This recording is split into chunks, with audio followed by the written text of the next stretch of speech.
closed for the first time ever. Then the next day, a woman on the street stopped me asking where the closest open one was. Only the bad ones stayed open. Only the bad ones. The bad ones. And this, we should paint a picture of why this is so important.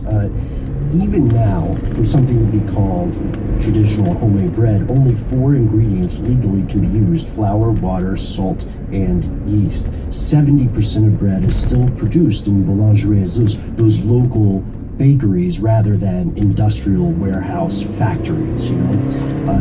While worries of a bread shortage have, fallen a little bit in the years since the regulations loosened, there are new worries on the horizon. It appears people are eating fewer and fewer baguettes.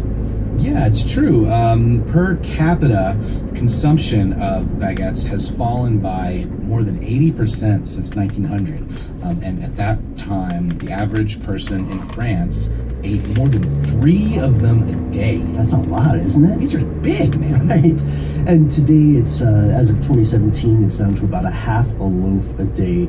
So analysts will attribute the drop to multiple factors, including maybe this preference for a lower carb diet or concerns about gluten consumption, while some bakers say it's because the bread just doesn't taste as good as it did back in the good old days of the pre-revolutionary France. Yeah, in that Daily Mail article, there's another quote from a Parisian artist named Anthony Stephenson, who talks about being pretty bummed out that because of the scarcity of high-quality bread, he's now having to buy what he refers to as, quote, those strange half-cooked mini baguettes from my local supermarket and putting them in the oven. So that is not cool for Mr. Stephenson. And I actually found an article in the New York Times. The headline is "A Baker's Crusade Rescuing the Famed French Boulangerie." Because of this decrease in bread consumption, there is a sense that culture, that history of artisanal baking is being lost.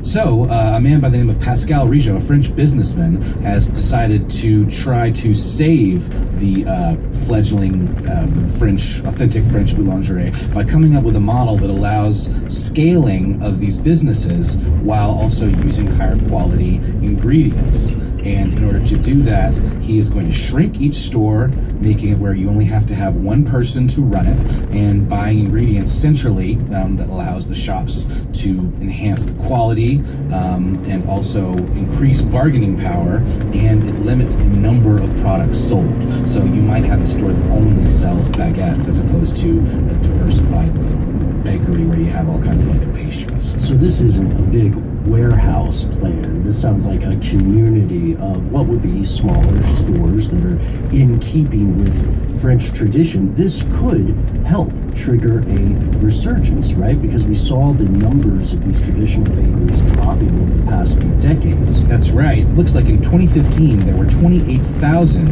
of these authentic bakeries, and that's down from 37,800 just 20 years earlier. And that is from a 2014 report on bread in France from Euromonitor by Alexander Goranson. And on this note, we will end our exploration of bread, war, and revolution in France. However, if you feel like the story should continue, we would like to cordially invite you to France's annual Bread Festival, usually held in May. This gives you enough time, hopefully, to schedule your plans, and of course, we want pictures if you happen to go to the Bread Festival, and let us know if you have lived in France or, like Casey, spent a great deal of time there.